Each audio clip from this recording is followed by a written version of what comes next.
दोस्तों, JPSC JSC movement को लेकर एक ब्रेकिंग खबर सामने आई है और ब्रेकिंग खबर यह है कि दिल्ली के जंतर मंतर से सुर्खियों में आई नेहा बोरा 7 अगस्त को विधानसभा का घेराव करेंगी। और इसके साथ ही ये जो सवाल पूछा जा रहा था और कई मीडिया संस्थानों में उछाला जा रहा था कि दिल्ली में जब प्रदर्शन हुआ तो अभिजीत दीप के, नेहा बोरा, उनकी पूरी टीम ने कोहराम मचाया और कहीं ना कहीं प्रधानमंत्री के सामने या भाजपा के सामने संकट पैदा करने की स्थिति की और आखिरकार धर्मेंद्र प्रधान का इस्तीफा भी हो गया। लेकिन यही चेहरे अब विभिन्न राज्यों से गायब क्यों है? बिहार जो विपक्ष शासित राज्य है जहां पेपर लीक हुआ है वहां ये दिखलाई क्यों नहीं पड़ रहे हैं? और यही कारण था कि नेहा बोरा हो, अभिजीत दीप क्यों हो, रांका हो, इन तमाम लोगों को कटघरे में खड़ा करने की कोशिश की जा रही थी और इसे विपक्ष की ओर से दिल्ली का जो जंतर मंतर पर प्रदर्शन हुआ उसे विपक्ष के द्वारा प्रायोजित बतलाने की या प्रायोजित साबित करने की कोशिश हो रही थी। सवाल पूछे जा रहे थे कि जब रांची के जंतर मंतर पर, रांची में जेपीएससी के सवाल पर, जेएससीसी के सवाल पर छात्र प्रदर्शन कर रहे हैं तो अभिजीत दीप के कहां गायब हैं? दरअसल यदि आप गौर से समझने की कोशिश करें तो जो मेन स्ट्रीम मीडिया है उसके सामने एक बड़ा संकट भी बनकर सामने आया है, क्योंकि एक तरफ तो वह इस बात की चुनौती है, सवाल खड़ा कर रही थी कि अभिजीत दीप के कहाँ है, नेहा बोरा कहाँ है, वे लोग कहाँ हैं जो दिल्ली के जंतर मंतर पर प्रदर्शन कर रहे थे। लेकिन दूसरी ओर एक उसी मीडिया चैनलों से एक बात यह भी आ रही थी कि दिल्ली का जो प्रदर्शन हुआ, दिल्ली में जो कुछ हुआ वह स्टूडेंट मूवमेंट नहीं था, वह छात्रों की लड़ाई नहीं थी, वे एक विशेष दल की ओर से या विपक्ष की ओर से प्रायोजित था। तो एक तरफ वे चुनौती दे रहे थे अभिजीत दीप को, नेहा बोरा को, तमाम उन चेहरों को जो दिल्ली के जंतर मंतर पर प्रदर्शन कर रहे थे, और दूसरी तरफ इस बात को खारिज भी कर रहे थे कि ये लोग स्टूडेंट लीडर हैं। यानी अब कह सकते हैं कि उन्हें समझ में नहीं आ रहा था कि अभिजीत को, दीप के, नेहा बोरा को किस रूप में ट्रीट किया जाए। एक सच यह भी है, दिल्ली के जंतर मंतर तक पहुंचने में देश की मेन स्ट्रीम मीडिया को करीबन 15 दिन लग गए और जब यूट्यूबर्स ने इस सवाल को उठाया, सोशल मीडिया पे यह सवाल खड़ा हुआ, तब जाकर के वे कहीं दिल्ली के जंतर मंतर पर पहुंचे और उसके बाद उनके साथ जो कुछ भी हुआ वह सबके सामने है।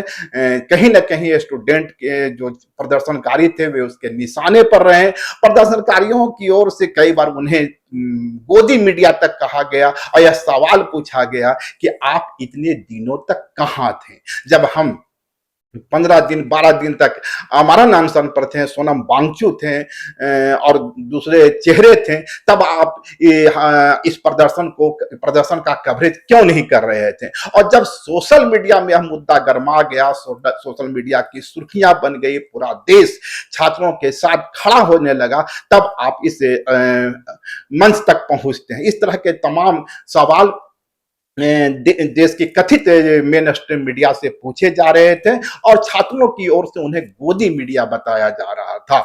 लेकिन रांची में जो हुआ, रांची में जिस तरीके से प्रदर्शन की शुरुआत हुई, उसका कवरेज करने में कहीं भी देरी नहीं हुई। आप देख सकते हैं कि 2 से 4 दिन ही बीते थे कि देश के तमाम नामचीन चेहरे रांची पहुंच गए और मीडिया कवरेज की शुरुआत हो गई और भरपूर स्पेस नेशनल मीडिया में भी रांची की घटनाओं को मिला। अब इससे समझ सकते हैं कि इसके पीछे की रणनीति क्या है। कहीं ना कहीं दिल्ली में जो उन्हें एक अपमानजनक स्थिति का सामना करना पड़ा था, जिस तरह छात्रों के सवालों का सामना करना पड़ा था, जिस तरीके से उन पर गोदी मीडिया होने का तोहमत लगा था, वे इस पाप को धोना चाहते थे या फिर एक रणनीति के तहत रांची के छात्रों की आवाज को इस कदर बुलंद करना चाहते थे कि जिससे पूरे देश को बतलाया जाए कि दिल्ली में जो कुछ हुआ वह छात्रों के द्वारा प्रायोजित नहीं था, छात्रों का कार्यक्रम नहीं था, और रांची में जो हो रहा है वह जेन्युइन छात्र है। और इस जेन्युइन छात्र के साथ न अभिजीत दीप के खड़ा है, न नेहा बोरा खड़ी है, और न वे नामचीन चेहरे खड़े हैं जो दिल्ली में छात्रों के साथ खड़े थे, यानी यह एक पॉलिटिकल एजेंडा था। एक नैरेटिव पैदा करने की कोशिश की जाती रही, अभी भी की जा रही है। और जैसा कि मैंने कहा कि जो कथित मेन स्ट्रीम मीडिया है उसके सामने मुश्किल यह है कि एक तरफ वह चुनौती दे रही है कि भाई अभिजीत दीपके कहाँ है, दूसरे चेहरे कहाँ है, सोनम वांगचुक कहाँ है, रांची क्यों नहीं पहुंच रहे हैं। दूसरी तरफ उसी मीडिया चैनलों के कवरेज को आप देखें तो वे रांची पहुंचते हैं तो छात्रों के बीच स्थापित करने की कोशिश करते हैं कि अभिजीत दीपके कौन। अभिजीत दीपके तो एक देशद्रोही है, अभिजीत दीपके तो बांग्लादेशी फंडेड है। इस तरह के तमाम नैरेटिव जो दिल्ली में खड़ा कर रहे थे, रांची के छात्रों के बीच भी उनके द्वारा खड़ा करने की कोशिश हुई और यह बतलाने की कोशिश हुई कि रांची के जो छात्र हैं वे अभिजीत दीपके को अपने बीच आने देना नहीं चाहते। इस तरह के नैरेटिव खड़ा करने की कोशिश हुई। हालांकि इसी बीच आपने देखा कि जब देवेंद्रनाथ महतो ने आमरण अनशन की शुरुआत कर दी, ठीक उसी दिन एक दूसरे स्टूडेंट ग्रुप के द्वारा अभिजीत दीपके से बात की गई। अभिजीत दीपके ने कहा कि वे छात्रों के साथ हैं। छात्र का मुद्दा चाहे वो बंगाल का हो, चाहे बिहार का हो, चाहे झारखंड का हो, हर जगह वे जाएंगे और हर जगह उनकी आवाज को उठाएंगे। हालांकि देखना होगा कि अभिजीत दीपके कब पहुंचते हैं, लेकिन मैं बार बार कह रहा हूं कि अभिजीत दीपके को लेकर जो कथित मेन स्ट्रीम मीडिया है, जिसे छात्र गोदी मीडिया कहते रहे हैं, उनके बीच एक भ्रम की स्थिति तो जरूर रही। एक तरफ वे अभिजीत दीपके को छात्र नेता मानने को तैयार नहीं थे और दूसरी तरफ यह चुनौती दे रहे थे कि अभिजीत दीपके कहां। तो पहली बात तो आप ये स्वीकार कर लें कि अभिजीत दीपके छात्र नेता हैं। उसके बाद यह सवाल उनसे पूछें कि आप रांची कब पहुंच रहे हैं और जेपीएससी और जेसीसी का जो मूवमेंट चल रहा है इसकी आवाज कब बनेंगे। बहरहाल उसी चेहरों में से एक नेहा बोड़ा जो 23 दिनों तक अनशन पर रही, आमरण अनशन पर रही, ने साफ कर दिया है कि वे रांची पहुंच रहे हैं, रांची के जंतर मंतर पर पहुंच रहे हैं और इसके साथ वे 7 अगस्त को विधानसभा का घेराव करेंगी और निश्चित रूप से उसमें आयशा के लोग होंगे, क्योंकि वे ऑल इंडिया स्टूडेंट एसोसिएशन के राष्ट्रीय सचिव हैं, तो इस नाते आयशा के लोग उनके साथ होंगे। वाम दल के लोग भी, वाम दल के जो दूसरे ऑर्गेनाइजेशन है वो भी उसके साथ होंगे और तमाम स्टूडेंट जो कहीं न कहीं अपने को नॉन पॉलिटिकल बताते रहे हैं, उनका साथ भी उन्हें मिलेगा। इसलिए मिलेगा कि नेहा बोड़ा अब किसी परिचय की मोहताज नहीं है, वे एक नेशनल फिगर बन चुकी है। वो पहले भी ऑल इंडिया स्टूडेंट एसोसिएशन की राष्ट्रीय सचिव थी, वो थी, लेकिन जिस तरीके से दिल्ली के जंतर मंतर पर उन्होंने नीट पेपर लीक के खिलाफ 23 दिनों की आमरण अनशन की है, वो अपने आप में एक पहचान को स्थापित कर गया। और नेहा बोड़ा जहां भी जाती हैं उन्हें किसी पहचान की जरूरत नहीं होती, अमूमन छात्र उन्हें अपने नेता के रूप में स्वीकार कर रहे हैं। आपको हम बता दें कि इसके पहले नेहा बोड़ा बिहार में थी, जहां छात्रों पर सीवान में AK-47 से गोलियां चली इसी पेपर लीक के खिलाफ। लेकिन आप समझ सकते हैं कि देश का जो नेशनल मीडिया है बिहार में जो गोली चली उसकी खबरें दिखाने को तैयार नहीं है। पूरा नेशनल मीडिया का सवाल यही था कि आखिर रांची के छात्रों ने क्या कसूर किया, रांची में जेएससी जेपीसी के जो प्रोटेस्ट हो रहा है वो तमाम चेहरे दूरी क्यों बनाए हुए हैं। लेकिन नेहा बोड़ा ने कम से कम साफ कर दिया कि वे दिल्ली में भी छात्रों के साथ हैं और रांची में भी छात्रों के साथ हैं। यानी छात्र जहां कहीं भी होंगे, जहां कहीं भी पेपर लीक होगा, जहां भी अनियमितता होगी, जहां भी नियुक्तियों में घोटाले की बात आएगी, नेहा बोड़ा उसकी आवाज बनकर सामने आएगी। बहुत संभव है कि कुछ दिनों में आपको अभिजीत दीपके भी यहां दिखे। देखना होगा कि उस जो कथित नेशनल मीडिया है जो बहुत ही सुर्खियों के साथ रांची की घटनाओं को स्पेस दे रहा है, स्टूडेंट प्रोटेस्ट को स्पेस दे रहा, देना भी चाहिए, क्योंकि स्टूडेंट की पीड़ा है, उनका दर्द है, निश्चित रूप से उनको स्पेस मिलना चाहिए। मुश्किल तब खड़ा होती है जब आप दिल्ली के जंतर मंतर पर जो छात्र थे उन्हें देशद्रोही बताते हैं और रांची की सड़कों पर जो छात्र उन्हें क्रांतिकारी बताते हैं। और यही मोदी मीडिया, गोदी मीडिया का जो यही डबल स्टैंडर्ड है, वह सवाल खड़े करता है और इसी उलझन में वो फंसते नजर आते हैं। आपको हम बता दें कि जहां तक लाइफ लगातार का स्टैंड है, लाइफ लगातार दिल्ली का जंतर मंतर पर जो कुछ हुआ उसे लगातार दिखलाता रहा। और रांची में भी जब छात्रों की ओर से प्रोटेस्ट की शुरुआत हुई, बापू बाटका से हुई, तो हमारे रिपोर्टर्स ने, हमारे सहकर्मियों ने एक एक घटना का विवरण आपके सामने रखा, क्योंकि लाइफ लगातार के लिए वो दिल्ली के जो स्टूडेंट थे वे भी स्टूडेंट थे और रांची के जो स्टूडेंट थे वे भी स्टूडेंट थे। हमारा सवाल लगातार इस बात को लेकर उठ रहा था कि कुछ चेहरे वहां हैं जो पूरे आंदोलन को डाइवर्ट करना चाहते हैं और कहीं ना कहीं वे छात्र यूनिटी में बाधा है, और जिसके चलते ही आपको दो मंच दिखलाई पड़ रहा है। एक मंच पर देवेंद्र नाथ महतो आमरण अनशन पर बैठे हुए, शायद उनका तीसरा दिन है या चौथा दिन है आज, और देवेंद्र नाथ महतो ने जिस तरीके से आमरण अनशन की शुरुआत कर दी है, आप समझ सकते हैं कि बीबीसी जैसी संस्थान भी अब उसका कवरेज कर रही है, देश के तमाम नेशनल मीडिया उसका कवरेज कर रहे हैं, और यह एक अच्छी पहल है। निश्चित रूप से कहीं भी यदि छात्रों की आवाज आती है उसे प्रमुखता मिलनी चाहिए, लेकिन सवाल फिर से वही है कि आप चूज नहीं करें। चूज जब करते हैं कि दिल्ली की घटना को नहीं दिखावेंगे, रांची की घटना को दिखलावेंगे, तब आपकी विश्वसनीयता खतरे में पड़ती है। बहरहाल बुरी खबर यह है कि देवेंद्र नाथ महतो ने 6 अगस्त के बजाय अब अपना जो उनका धरना प्रदर्शन है विधानसभा के सामने, उसे 10 अगस्त को करने की घोषणा कर दी है। तो समझा जा सकता है कि छात्रों के बीच जो एक द्वंद्व चल रहा था, एक टकराव की स्थिति थी, वह सिमटती हुई नजर नहीं आ रही। बेहतर होता कि देवेंद्र नाथ महतो की टीम, दूसरे छात्र संगठन, सारे लोग, नेहा बोरा भी उसमें शामिल होती और एक साथ विधानसभा का घेराव करती।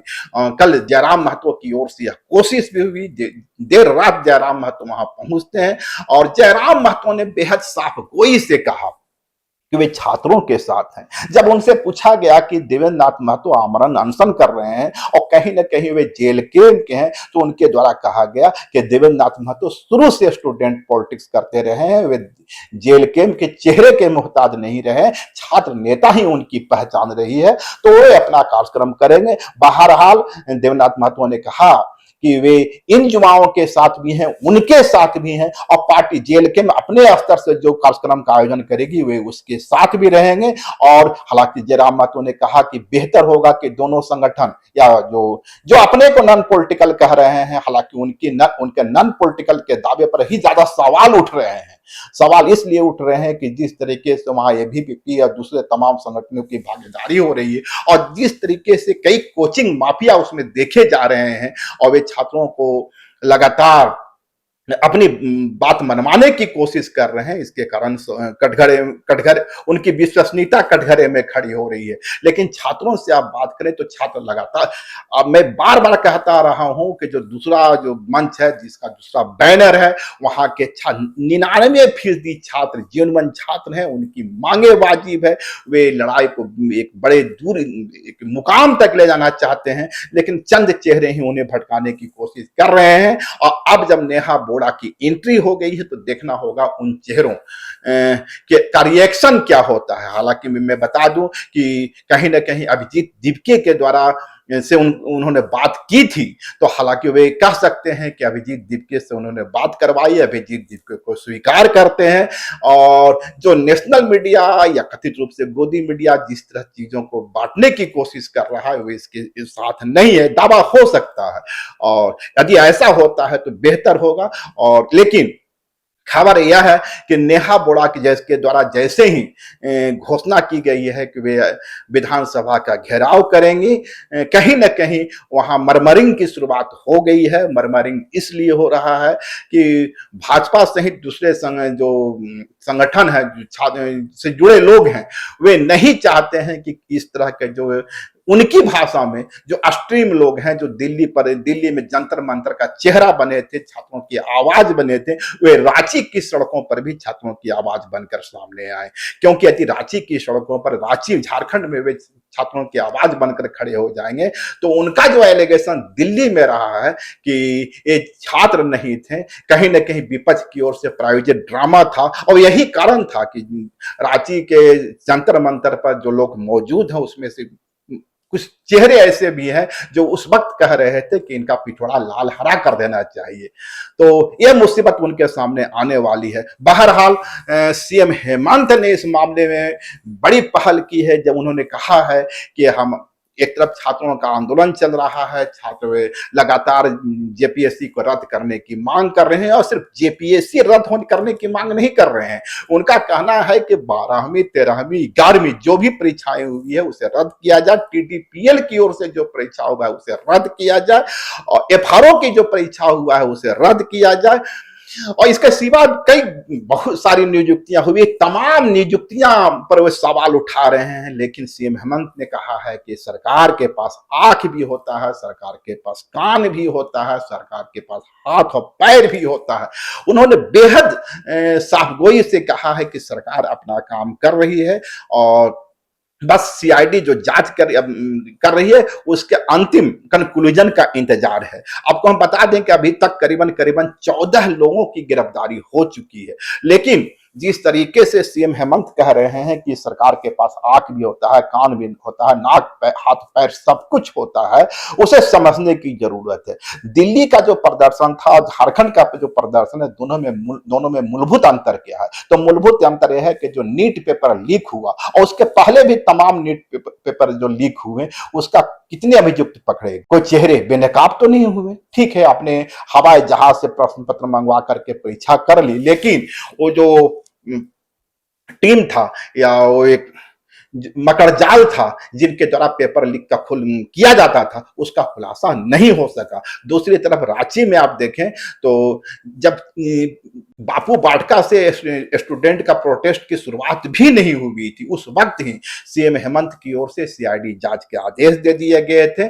और सीआईडी को आप इस रूप में समझ सकते हैं कि जब तक छात्र प्रोटेस्ट करते, इस बात की मांग करते हैं कि सीआईडी जांच हो, ये हो वो हो, तब तक सीआईडी जेपीएससी कार्यालय पहुंच चुकी थी। जब तक छात्र दूसरी मांग करते हैं तब तक सीआईडी जो है वो श्वेता गुप्ता और जो टीटीपीएल के जो प्रबंधक थे और जो मैनेजिंग डायरेक्टर तिवारी, ये सारे लोग गिरफ्तार किए जा चुके थे।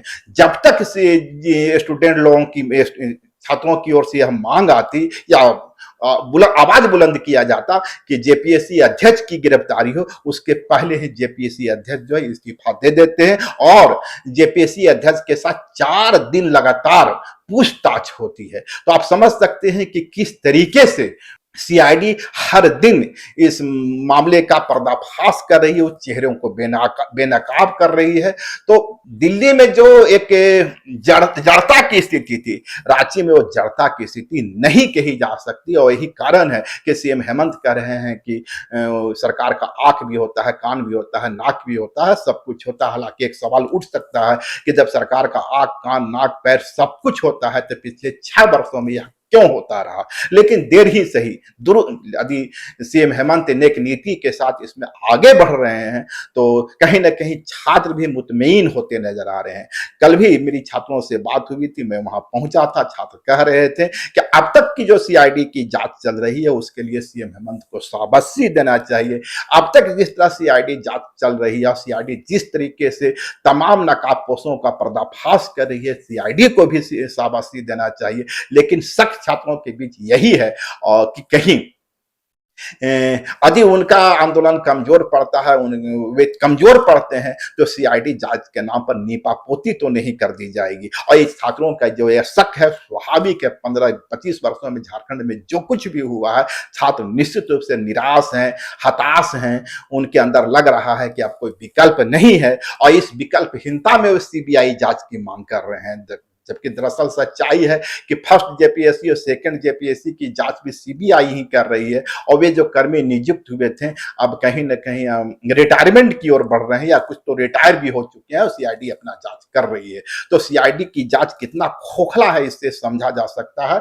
दरअसल सवाल है सरकार के इकबाल का, सरकार की नेक नियति का। और हेमंत सोरेन की सरकार नेक नियति दिखाती है, जो अभी दिखलाती हुई दिख रही है। और इसी तरीके से यदि सीआईडी की जांच चलती रही तो सिर्फ जेपीएससी का मामला उजागर नहीं होने वाला है, क्योंकि जिस तरीके से सीआईडी की छापेमारी हुई और जिस तरीके से 5-5 करोड़ 6-6 करोड़ के जमीन के कागजात लोगों से मिले हैं, हजारीबाग में मिले हैं, और जिस तरीके से कोचिंग माफिया का पर्दाफाश हुआ है, तो साफ है कि सिर्फ जेपीएससी में घोटाला नहीं हुआ है, जेपीएससी में रेगुलरिटी नहीं हुई। फर्स्ट 11वीं जेपीएससी हो, 12वीं जेपीएससी हो, 13वीं जेपीएससी हो, सभी सवालों के घेरे में, एफआरओ की परीक्षा सवालों के घेरे में है, सीजीएल की परीक्षा सवालों के घेरे में है। तो देखना होगा कि इसका समाधान क्या निकलता है। हालांकि सरकार की ओर से कमेटी, हाई लेवल कमेटी बनाने की बात कही जा रही है, सुदीप कुमार सोनू इसको चेयर करेंगे।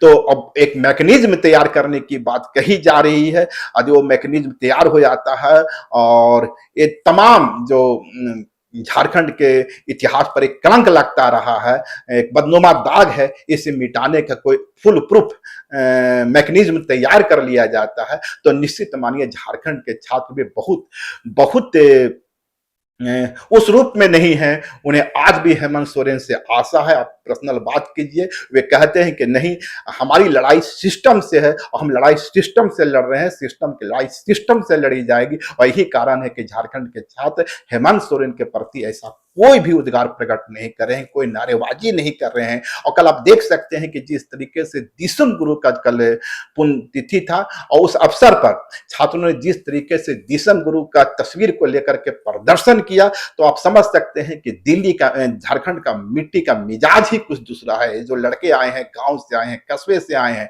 और इनका वो लड़के नहीं है जो बर्गर पिज्जा खाते हैं। हालांकि मैं बार बार कहता रहा हूं कि जेन जी बर्गर नहीं खाएगा, पिज्जा नहीं खाएगा तो क्या खाएगा। खाने पर परहेज नहीं है, लेकिन झारखंड के छात्र जो कच्ची पगडंडियों से होकर के इस रांची के जंतर मंतर तक पहुंचे हैं, उनके लिए तो बासी रोटी भी मिल जाए तो यही उनके लिए सौभाग्य होता है। और यह जो गुस्सा उनके अंदर है, जो विप्लव उनके अंदर है, जो विद्रोह उनके अंदर है, जो बगावत की चिंगारी उनके अंदर है, यह कोई 2 वर्षों 4 वर्षों का नहीं है, यह पूरे के पूरे 26 वर्षों का है, 25 वर्षों का है। और यह आग धधक रही है अब। और यदि इस बार वाकई में जिस तरह छात्रों की, कुछ एक छात्रों द्वारा आशंका प्रकट की जा रही है, यदि सीआईडी की जांच के नाम पर लीपापोती की कोशिश की गई, तो निश्चित मानिए कि झारखंड के जो छात्र हैं एक बड़ी बगावत के लिए तैयार हैं। अब वे समझ चुके हैं कि यदि उन्हें गांव की पगडंडियां बचानी है, गांव का मकान बचाना है, गांव का जमीन बचाना है और माता पिता के टूटते सपनों को बचाना है, तो अब शहादत ही सही लेकिन संघर्ष तो होगा। इस हद तक वे आग लगी हुई है।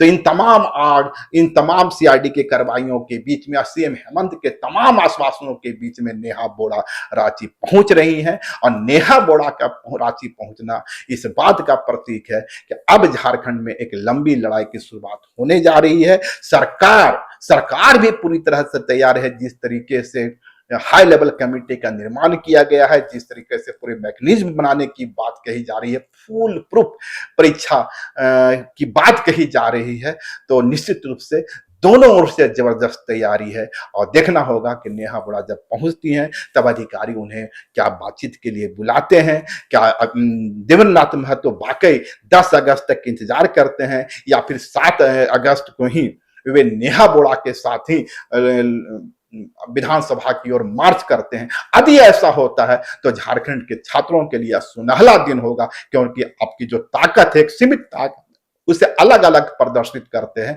तो आपकी लड़ाई कमजोर पड़ेगी। तो देवेंद्र महतो से भी छात्रों की गुजारिश होनी चाहिए कि ये लड़ाई जो है इसे मिलजुल कर लड़ाई जाए, बट के लड़िएगा तो मिटना तय है। शुक्रिया। लाइव लगातार के वीडियो को लाइक करें, सब्सक्राइब करें और बेल आइकन को दबाना न भूलें।